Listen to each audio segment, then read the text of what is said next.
देखिए, यहाँ पे बैठे हुए मेरे मन में एक पुरानी बात आई। 32 साल पुरानी बात है। मई 1991 की बात है। मेरे पिता की शव यात्रा तीन मूर्ति भवन से निकल रही थी। अपनी मां के साथ और अपने भाई के साथ हम एक गाड़ी में बैठे थे। सामने भारतीय सेना की एक ट्रक थी, फूलों से लदी हुई थी। उसके ऊपर मेरे पिताजी का शव था। थोड़ी देर काफिला चला, 5-10 मिनट चला। फिर राहुल कहने लगे मैं उतरना चाहता हूं। तो मां ने मना किया। उस समय सुरक्षा का भी बहुत वो था। तो मां ने कहा नहीं, तुम उतर नहीं सकते। राहुल ने जिद की, नहीं मैं उतरूंगा। मैंने मां से कहा मां उतरने दो। राहुल गाड़ी से उतरा। उस सेना की ट्रक के पीछे खड़ा होके चलने लगा और तीन मूर्ति से लेके कड़ी धूप में अपने पिता के जनाजे के पीछे पीछे पैदल चलते चलते चलते चलते यहां पहुंचा। इस जगह से कुछ 400-500 गज दूर यहां पर मेरे शहीद पिता के अंतिम संस्कार मेरे भाई ने किए।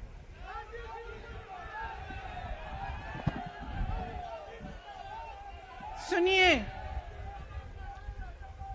वो चित्र मेरे दिमाग में अभी भी है, मेरे मन में है। मेरे पिता का शव इस तिरंगे झंडे में लपेटा गया था। इस तिरंगे के नीचे मेरे पिता का शव था और उसके पीछे चलते चलते मेरा भाई यहां आया। उस शहीद पिता का अपमान भरी संसद में किया जाता है। उस शहीद के बेटे को आप देशद्रोही कहते हैं, आप मीर जाफर कहते हैं, उसकी आप मां का अपमान करते हैं। आपके मंत्री मेरी मां का अपमान भरी संसद में करते हैं।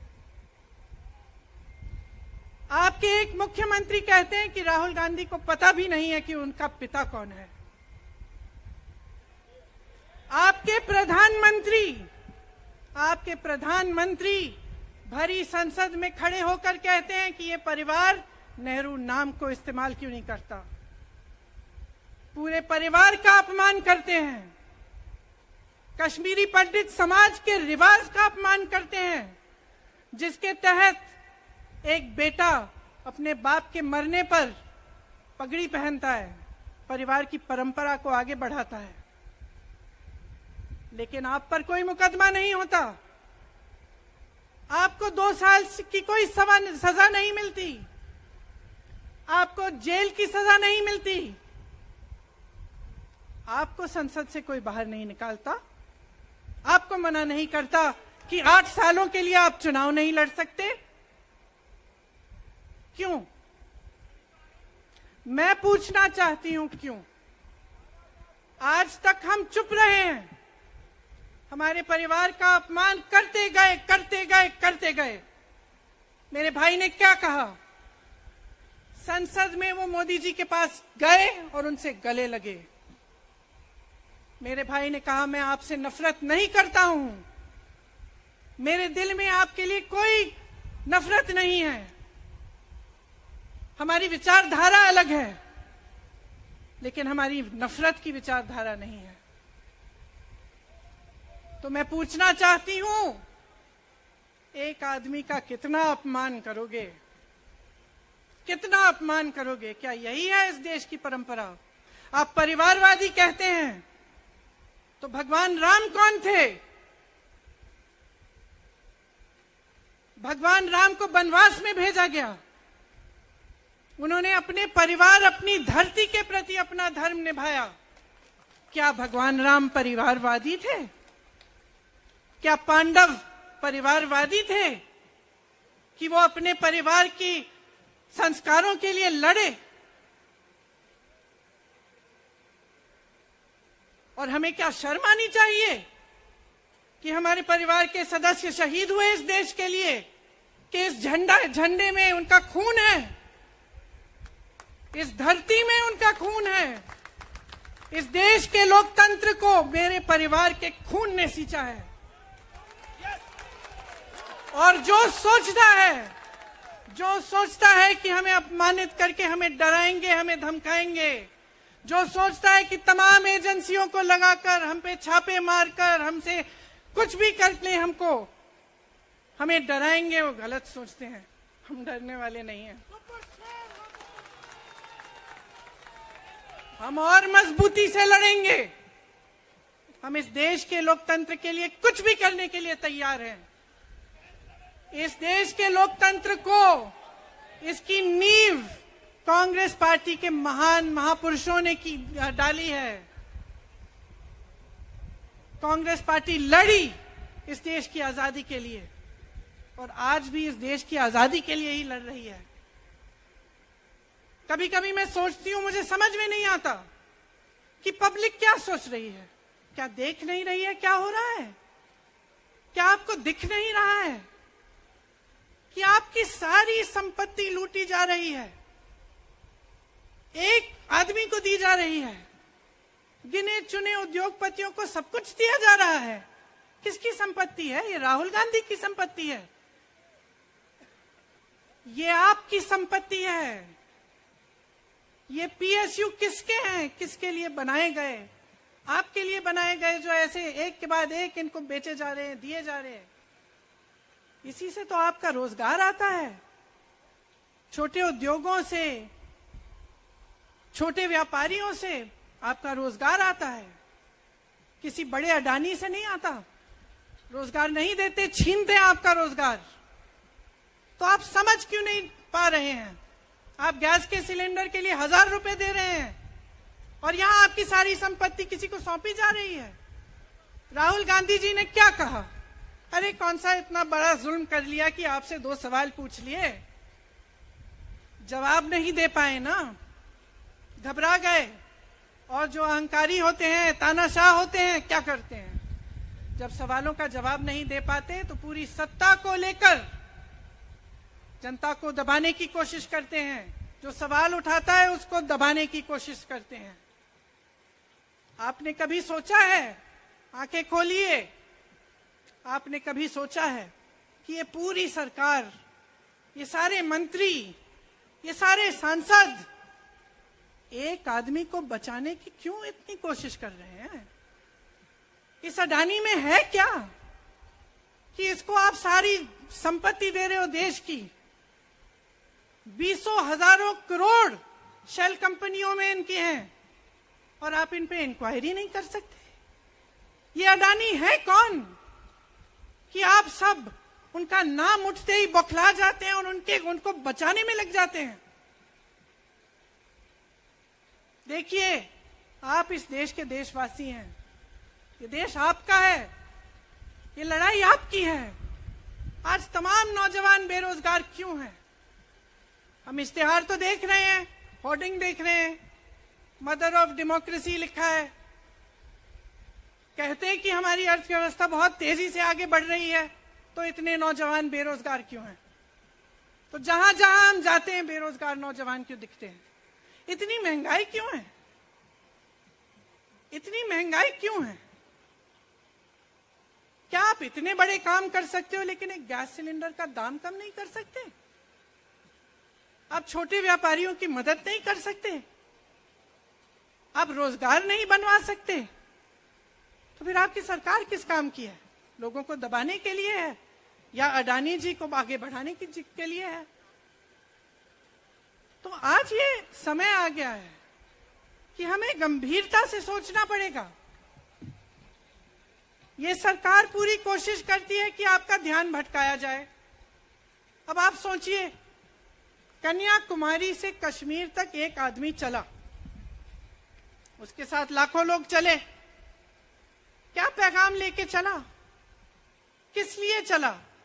उसके दिल में क्या भावना थी? कि लाखों लोग देश भर से उससे जुड़ के चले। समता, एकता की भावना थी। आज आपके सारी मीडिया, आपके सारे मंत्री, आपके सारे सांसद, आपके सारे कार्यकर्ता कह रहे हैं कि राहुल जी ने विदेश जाकर देश का अपमान किया, राहुल जी ने एक वर्ग का अपमान किया।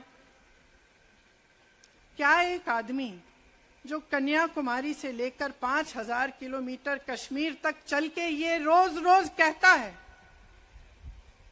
कि इस देश को एक होना चाहिए, सबको समान दृष्टि से देखना चाहिए, क्या ये आदमी देश का अपमान कर सकता है? क्या ये आदमी एक वर्ग का अपमान कर सकता है? तो ये आदमी क्या कर रहा है? ये आपकी आवाज उठा रहा है। ये क्या कह रहा है? कह रहा है कि गरीबों को अपना हक दो, नौजवानों को अपना हक दो, महिलाओं को अपना हक दो। यही तो कह रहा है। और हक क्या है? हक ये है कि जो आपका है वो आपके हाथों में जाना चाहिए, किसी बड़े उद्योगपति के हाथ में नहीं, जो प्रधानमंत्री जी के मित्र हैं। ये है आपका हक। उसी हक की लड़ाई लड़ रहा है। तो आप समझिए, ये एक इंसान की बात नहीं है, ये एक राहुल गांधी की बात नहीं है, ये पूरे देश की बात है। जब हम कहते हैं लोकतंत्र को बचाना है, तो हम किस बात की को बचाने की कह रहे हैं? क्या कह रहे हैं हम? लोकतंत्र क्या होता है? खुल के जवाब मांगो, सवाल उठाओ। यही तो लोकतंत्र है कि आपको कोई आपत्ति है, कोई समस्या है, आप किसी के पास जाकर अपना हक मांग सकते हैं। आप कह सकते हैं, भाई हमारे लिए ये क्यों नहीं किया, इतनी महंगाई क्यों है, हमारे लिए रोजगार क्यों नहीं बनाए। लेकिन आज यही हक आपसे छीना जा रहा है और आपका ध्यान इधर उधर भटकाया जाता है और इतनी चीजों को फैलाया जाता है जो सच नहीं है, झूठों को फैलाया जाता है। आप सोचिए, राहुल गांधी दुनिया के सबसे बड़े जो शिक्षा के संस्थान है वहां से पढ़ के आए हैं। हार्वर्ड और कैम्ब्रिज की उनकी डिग्री है।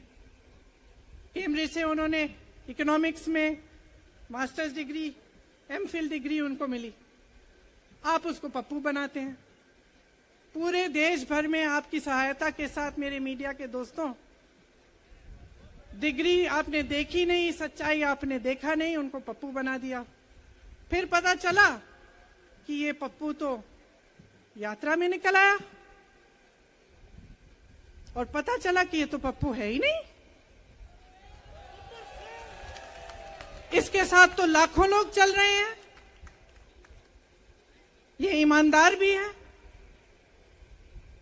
ये सब बातों को समझता भी है, ये जनता के बीच जा रहा है, जनता की समस्याओं को सुन रहा है, तो जनता इसके साथ चली जा रही है। तो घबरा गए कि राहुल गांधी ने संसद में वो सवाल उठाए जिनका उनके पास जवाब नहीं है।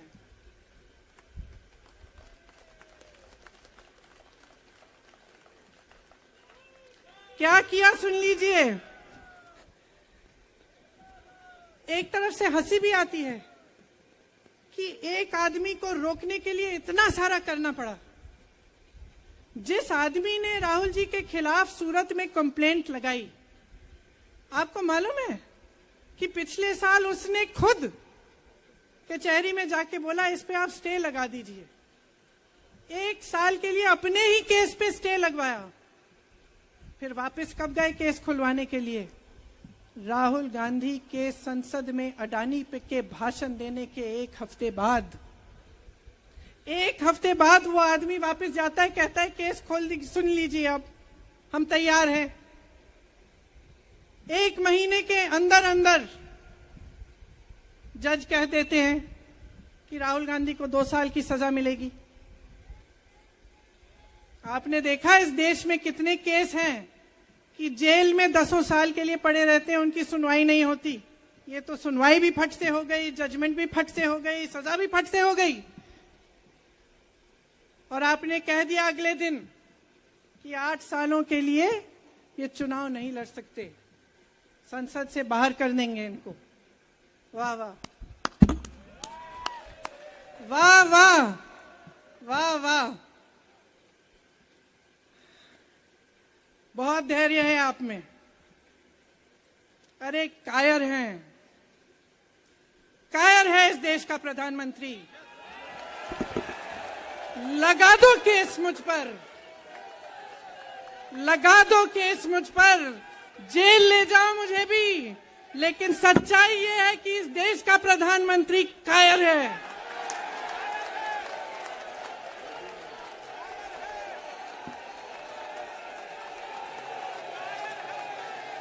अपनी सत्ता के पीछे छुपा हुआ है, अहंकारी है, और इस देश की बहुत पुरानी परंपरा है, इस देश की बहुत पुरानी परंपरा है, हिंदू धर्म की पुरानी परंपरा है कि अहंकारी राजा को जनता जवाब देती है। और इस देश की बहुत पुरानी परंपरा है कि अहंकारी राजा को ये देश पहचानता है। मेरे परिवार ने मुझे एक चीज सिखाई है कि ये देश दिल से बोलता है और दिल से सुनता है। ये देश सच्चाई को पहचानता है, और मैं जानती हूं कि आज वो दिन है जब से सारा कुछ बदलने लगेगा।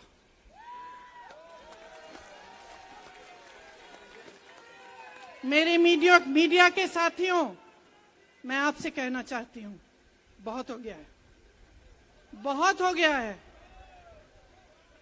मैं जानती हूं आप पर कितना दबाव है, मैं जानती हूं कि आपको लाइन भेजी जाती है कि आज आपको ये कहना है, आज आपको ये लिखना है, लेकिन आपकी एक बहुत बड़ी जिम्मेदारी है। आज लोकतंत्र खतरे में है। अगर सरकार सवाल उठाने वाले को 8 सालों के लिए संसद से निकाल सकती है, अगर कह सकती है कि तुम्हें चुनाव लड़ने की ही इजाजत नहीं है, तो बहुत गड़बड़ है, बहुत गलत हो रहा है, और ये लोकतंत्र के लिए ठीक नहीं है, ये इस देश के लिए ठीक नहीं है। जब आप पत्रकार बने, शुरू में जब आप काम के लिए आए, तो आपके दिल में भी ये होगी बात कि देश के लिए मैं सच्चाई बोलूंगा, मैं सच्चाई बोलूंगी। आज आप बोल नहीं पा रहे हैं, हिम्मत करिए, खड़े हो जाइए आप भी। और जैसे खड़गे जी ने कहा कि तमाम पार्टियों ने आज अपनी आवाज उठाई है, उनका हम सब धन्यवाद देते हैं। और हम सबको एक होना पड़ेगा, इसलिए होना पड़ेगा क्योंकि आज ये देश खतरे में है। आज इस देश की सारी संपत्ति एक आदमी को सौंपी जा रही है, और उस आदमी को बचाने के लिए पूरी सरकार खड़ी हो जाती है। बहुत गलत हो रहा है। अगर आज मेरे भाइयों और बहनों आप इसको पहचान नहीं पाएंगे, तो इस देश को बहुत खतरे में डाल देंगे। इसीलिए यहां खड़े हुए महात्मा गांधी जी की समाधि के कुछ ही गज दूर खड़े हुए मैं आपको याद दिलाती हूं कि कितनों ने इस देश के लिए अपना खून बहाया है, कितनों ने इस देश की धरती, इस देश की आजादी के लिए अपना खून बहाया है। ये अफसर हैं यहाँ तैनात खड़े हैं, इसी तरह से इनके भाई सरहद पे खड़े होते हैं हमारे लिए, आज भी अपना खून बहा रहे हैं। क्या इसके लिए, क्या अडानी जी के लिए, कि अपने देश के किसान के लिए, अपने देश के गरीब के लिए, अपने देश के छोटे व्यापारियों के लिए, महिलाओं के लिए, अपने बच्चों के भविष्य के लिए हम सब अपनी जान देने के लिए तैयार हैं। तो मैं आपसे आग्रह करती हूं, मेरे देशवासियों, आंखें खोल लो, समय आ गया है, डरो मत। राहुल गांधी के शब्दों में डरो मत, इनका सामना करने का समय आ गया है। एकजुट हो जाओ, सामना करो, इस देश की सच्चाई को उभारो, इस देश की एकता को बनाए रखो और इस देश को आगे बढ़ाओ। जय हिंद, जय हिंद, जय हिंद।